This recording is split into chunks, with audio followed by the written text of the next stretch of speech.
We got the parts right here for our commercial Suncast shed, 19 cubic feet. This one is a shed that includes 4 shelves. You can see these are doors, heavy duty doors, really well reinforced even though they're resin. These are the side panels right here. Again, very well reinforced. You got 2 side panels, then you got your back panel right here.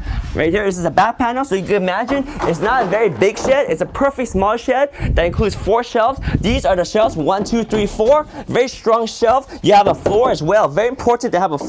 So it's a small one, perfect to put in a corner, perfect to put in a garage or the backyard. It can be used indoor or outdoor. This is the floor, very sturdy, and these are the shelves. You get 4 shelves included, very sturdy. We have a lot of sheds, including the Suncast shed over here. This is not their commercial line, and it didn't have any shelves. We love the shelves of this one because you can store more with the shelves, and then you also have your roof right here. This is the roof panel. Everything's easily labeled so that you can put together. Very strong material, and it's a flat roof too. We like that. So there we go. These are the components, and you also have the hardware to make it all come together, and some latches and some hinges. The only tools you need are right here. You need a rubber mallet, glasses, screwdriver, a leveler, 1/2-inch drill bit, power drill, and some gloves. So there we go. These are the tools you need to put together the Suncast commercial resin shed. Oh yeah.